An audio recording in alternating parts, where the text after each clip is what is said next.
Steve, how are you, sir? I'm very good, fella. How are you?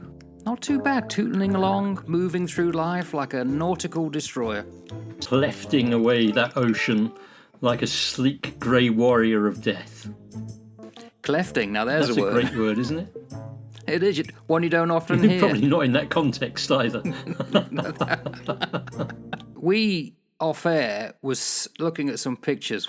We actually talked about it in one of our previous episodes. Some of the strange-looking ships that are coming through. Well, I say strange. It's stuff that we're not used to. You know it's strange. Yeah.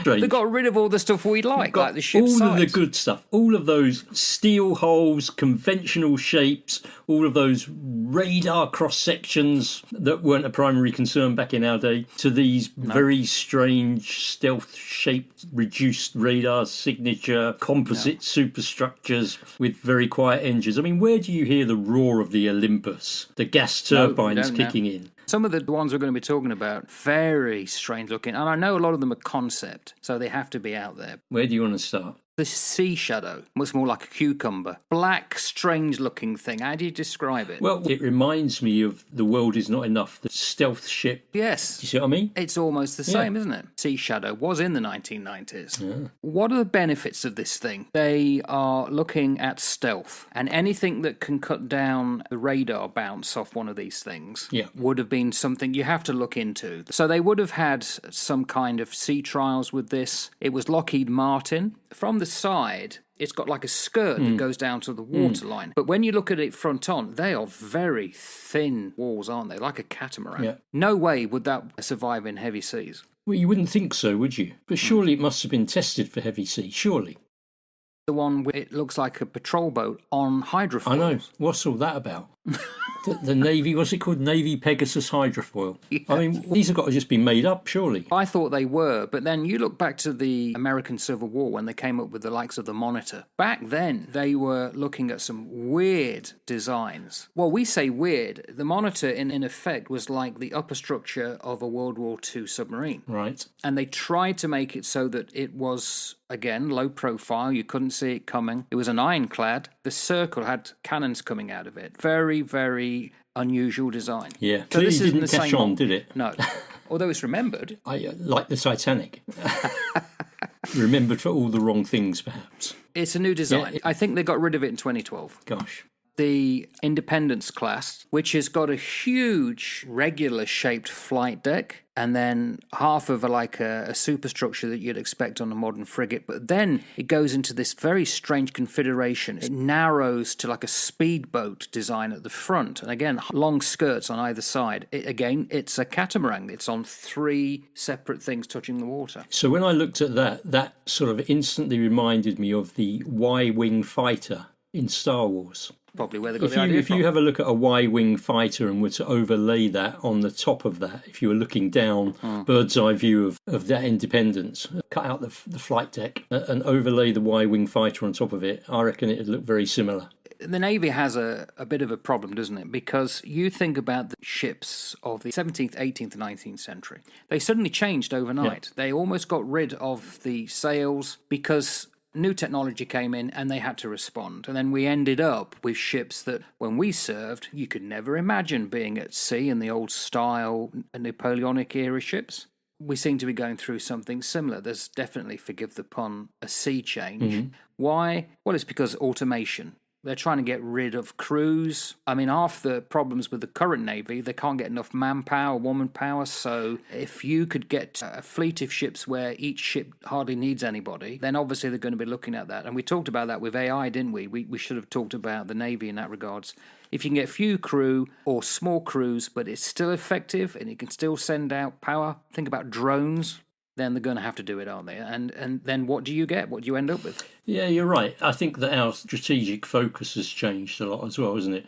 We think back to when we were serving in the 80s, our strategic focus was primarily the Soviet Union, primarily around North Atlantic operations. But today, it's a very different ballgame. They're looking at expeditionary missions, counter-terrorism, carrier strikes, interoperability with NATO. The strategic focus is different. So the ships are designed to meet that new focus, I suppose. They are very, very strange by comparison to what we were used to in the 80s. If anything is going to point to the new direction, it's the one of the drone carrier, the Iranian Shahid Bagheri. Yeah. That has the typical shape that you would see. I think it's much smaller. The pictures that we have, I'm not sure what's on the back. They're obviously trying to cover something there, but it's a drone carrier. That's all flat tops are. They're just a mobile platform for launching something. Yeah. And if the new wave of stuff is going to be drones, in other words, no people in them, then that's what you need. You don't need the atypical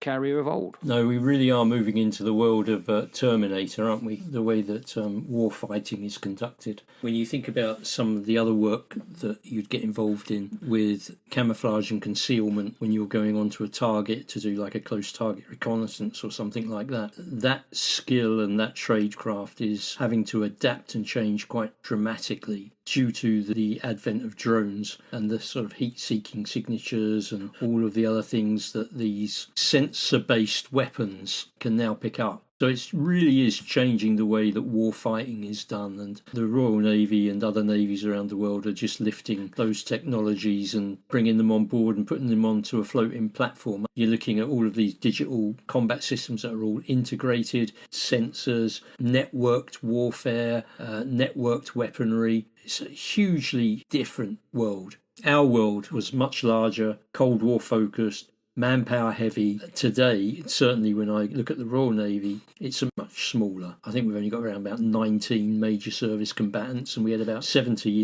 in the time that we were serving. But it's all automated. It's all about precision striking. It's all networked, whereas ours was mechanical and very manpower intensive. But also you could use it, because you had so much of it, as a flying the flag. I can't imagine half the ships now could do that. They could probably carry out precision strikes far easier than we could. But the global presence, they don't have that same gravitas, but they certainly have probably a lot more flexible capability than we would have had. Trump, when he was talking to the assembled generals and admirals recently, berated them with the designs of the ships. He said he wants the ships to be like the old battle cruisers of old. But of course that world has gone. Absolutely. Don't get me wrong, there is something quite awe-inspiring being sat next to a battleship like the Missouri when she fires a broadside, as I was back in 86 when I was working with her in the Pacific. And that was just phenomenal, watching her fire that broadside. You watch the whole ship move 6 foot across the water sideways. And it deadens the water. I tell you what, man, it was amazing, absolutely amazing. But the delivery of that firepower now can be done in so many different ways. And the precision of that delivery is so much greater now. So, I mean, it's a bit of a foolish thing for Trump to say that. I understand what he means in terms of the shock and awe presence, but the capability, you can't do that. It's a retrograde step. The Zumwalt, it's the one that looks almost white, and it's got this superstructure on almost a traditional battleship shape front. It's got an unusual angle. It has. But if you look at the superstructure, which is massive, and then look at one of the Type 45 Daring class, it's not as big, but the initial tower is dominant in almost the same way. Yeah. That seems to be something that we're heading towards now. It's just like this thick, intimidating superstructure, which is obviously hiding a lot of technology in it. And the superstructure there's no right angles, is there? No, because it's For the radar signatures, work through that. We talked about that before when we were going out into the Middle East back in the 80s with the radar absorbent material and the paint that was going on and all the rest of it. It's a very different way of building warships, but it's for defensive purposes, isn't it? It's so that they can't be tracked as easily, so that they can get closer to the target area of operation, and so they can deliver their weapons load in a more efficient way. And also a thing that seems to be becoming quite big now is modularization. So the idea is that with the likes of the Zumwalt, you can stretch it like we did in the 80s with the stretched 42s, and you can add different superstructure for various needs, or if the need of a ship is changed, what it requires, because otherwise you've got to create new classes of ships, which is a lot more expensive. If you can get the same deck and then just put different things on top, it cuts down cost, and I think that's what they're trying to achieve as well. You mentioned about the Daring class, didn't you, the Type 45s? I obviously served on a couple of the Type 42s, and goodness me, what we would have given to have had the capability of the sort of air defence that the Type 45 has. Now, I don't know if this is right. I mean, this is only what I've read, but I haven't explored this in significant depth. But the Type 45 is arguably one of the very best best and most capable air defence destroyers on the planet, with the integrated radar and a missile system that, as I understand it, can track hundreds of targets simultaneously. Type 42, which was also focused on fleet and area and air defence. We had real poor close-in air defence, single radar, limited automation. We subsequently got fitted with the Phalanx close-in weapon systems. That was after the Falklands. That was after we'd lost the Sheffield. That was after we'd lost the Coventry. When you begin to realise that actually we're just not kitted up well enough for this close-in weapon support. It just wasn't happening. But the 45 seem to have really pulled that off, and they're stealthy, and they've got advanced gas turbines, and they've got huge power reserves, as well as a very good NGS, naval gunfire support delivery system with a 4.5 gun, which I believe is being replaced by a 5-inch gun, if it hasn't already. They did have problems, though, with the engines. Did they? In hot climates, Right. they would literally lose power, Okay. and they had to change that at a lot of money.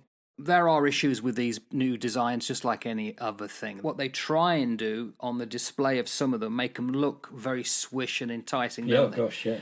How do you describe it? I just put it down as WTF. It's a Starpoint T2050. It's all to do with possibilities. It's almost like a spaceship. It's the kind of thing you see in the Star Wars universe, Buck Rogers. I don't know what the proportion is on this thing, and that's another thing that the new designs are trying to integrate. New propulsion systems a lot quicker through that very resistant medium that is the ocean. Again, could you imagine that in high seas? And this is actually a British design, isn't it? Royal Navy. Goodness me. A futuristic British destroyer concept. I would hate to be on that in a bit of rough hogging. That would be horrendous. I get the feeling that when World War II was coming to an end, the Me-262, which was the first jet fighter, and the only reason Germany didn't outclass them in the air is because they ran out of AFCAT fuel. And these things shocked the Allies. And then very quickly they adapted their own version. So that's where we get the jet fighters after the war. You always got to do due diligence of what is the enemy doing. And I think it was the Hunt for Red October, innit, when they showed you these old grainy photographs of the propulsion at the back of the ship, and they wondered what it were, and they tried to work it out. So they have to do their own versions. So this is in reply to something that they must have got wind of with other navies doing, or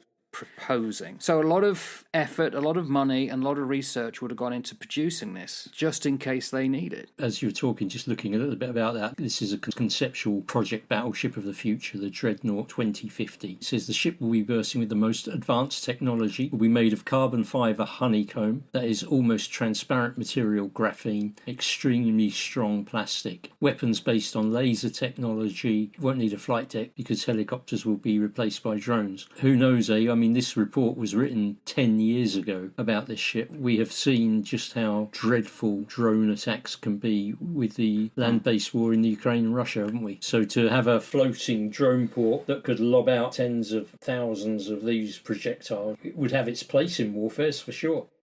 New destroyers and export frigates by Hanwha, I'm assuming that's how you pronounce it, Ocean. This was in 2025. The first one looks almost like a ship that we would recognise, but the bottom one, it's more like a jet ski. They are most bizarre. When I think of a warship, I think of the superstructure, I think of the weapons delivery systems and the capability that are all up there on the upper deck. I look for the mast. I mean, one of the ways that we would do ship identification was through picking up the different masts and the lighting and all the rest of it. Trying to see that thing coming over the horizon would be a problem, wouldn't it? There's nothing there. Yeah. That's quite an odd beast, isn't it? And also, if you think about putting this thing to sea, you're going to have a whole new class of sailor. There'll probably have to be a whole new branch, because AI, those that can operate drones. Looking at more technicians, aren't you, than you are seamen? Because the ship will do everything itself, won't it? So what you need is people that can keep the systems operating. It's all tech related, mate. So what you'd need is a lot of technical operators, as opposed to what we would call traditional sailors who could get out on the upper deck and do their thing on the upper deck. You certainly wouldn't need people that were in signals like we were. No, that's true. Not at all. No, absolutely. I mean, half of these things haven't got masts. Well, half of them haven't got any superstructure on top that you could go around. So you're either going to have it inside. Looking at those ships, it'd be interesting to know a little bit about them, as to what weapon systems that they carry, what would the crew be, how do you even get in and out of the damn things?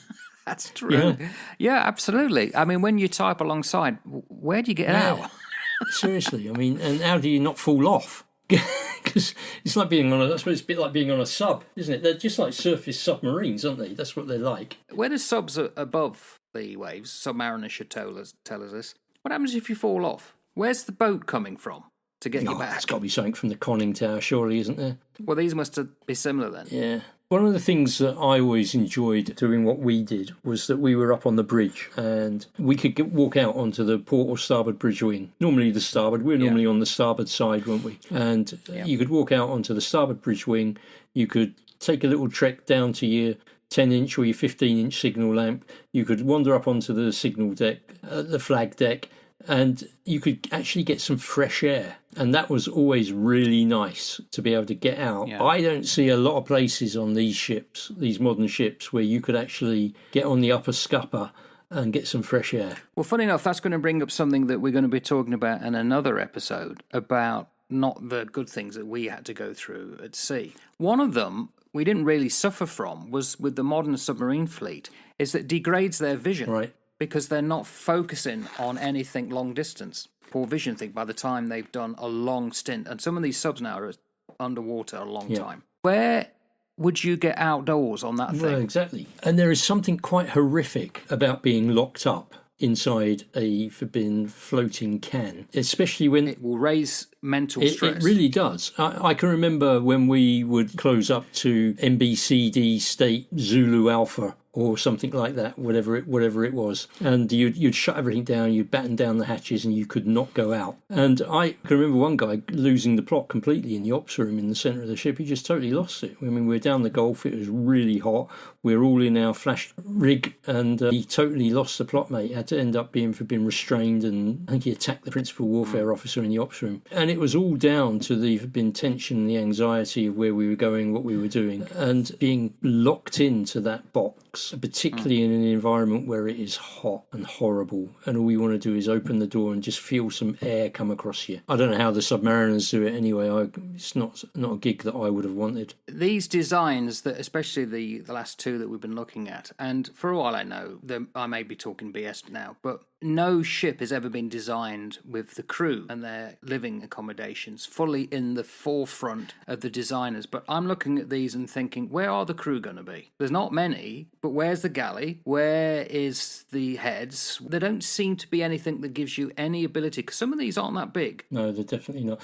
But, I'm quite surprised to hear you say that, Mark, because when we were on the Charybdis, I always thought that the Leander-class frigates were designed with the welfare and the well-being of the crew at the forefront of their thinking, were they not? Well, we'll talk about that elsewhere, but absolutely. They got better. Yeah, they definitely got better. But yeah, some of these designs, I get it why they have to do it. I mean, how much of these are hyperbole? They're put out there just as a statement. Whether naval procurement officers or whatever going around to these conferences and these exhibitions look at them and think, oh yeah, bless. Or they have to look into them just in case. There's no doubt reports made on them. They would have looked at them, stolen some ideas. It's all there. But some of them just seem to be adventures into being different for the sake of it. Yeah, and probably just to get people, the enemy or the potential enemy, to wonder what you're really doing. Yes. How much of them are actually viable in any way, shape or form. Where do you think they're going to be in 30 years then? We'll probably have smaller, more efficient ships. They will have less human interaction. I think we'll have drones as warships, operated remotely, or they'll be operated from something like a carrier, and then you'll be able to deploy the small ships that come around the carrier like a hive, and the Queen Bee is the aircraft carrier that has the strike capability through fast jets, through the ability to drop off land forces, small groups of land forces. And you'll have limited manpower actually on that front end, but there'll be significant manpower within a carrier.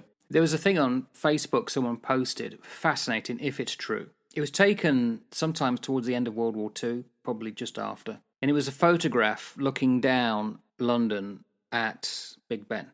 Beautiful, pristine picture, black and white. Supposedly it was taken from an airplane with a new optical camera, what was flying over the Isle of Wight.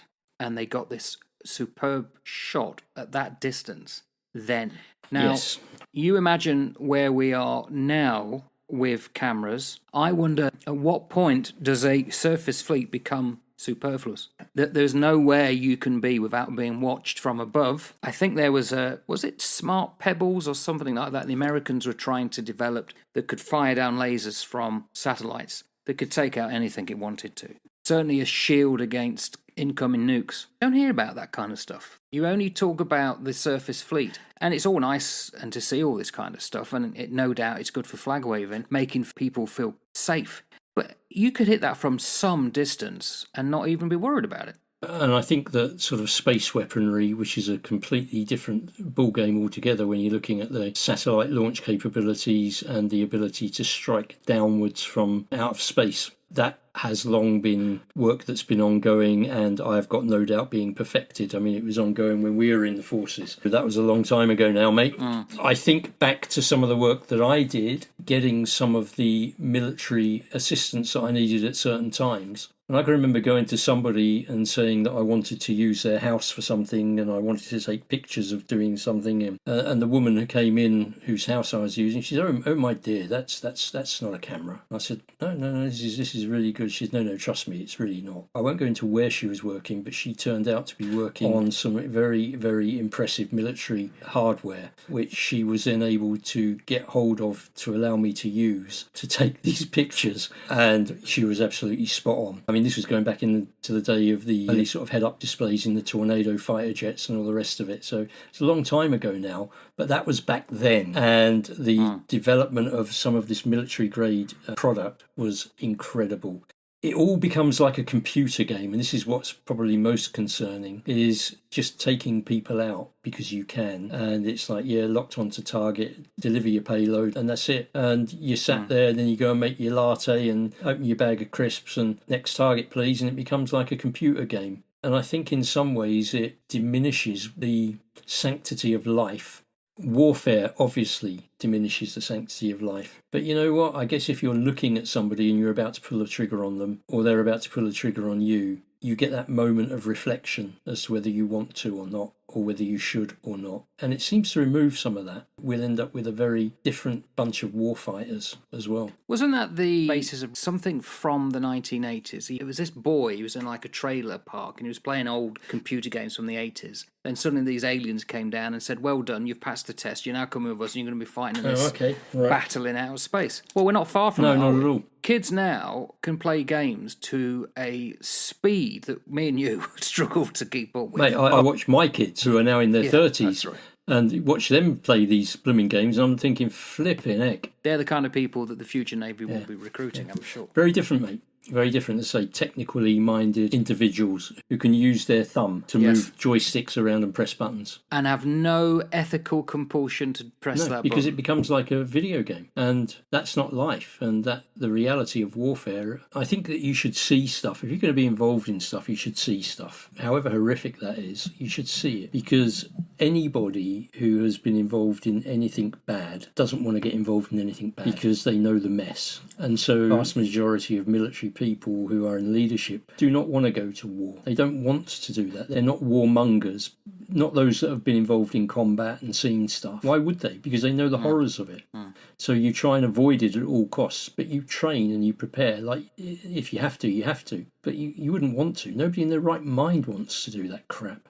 So you lose that if all you're doing is sat behind a bank of screens with a big fat controller in front of you, twiddling your thumbs. You lose all of that because it's nothing more than playing Medal of Honor or something like that, Call of Duty. And therefore, you get to the point where we may not recognise what the Navy is in our lifetime. And it's always been that way. And I'm certainly not against change. I just find it fascinating the way that the concepts, the designs, the way that these things are looking now, and they're just so different to anything that I ever served on. I really, looking at these things, mate, I wouldn't want to serve on any of them. No.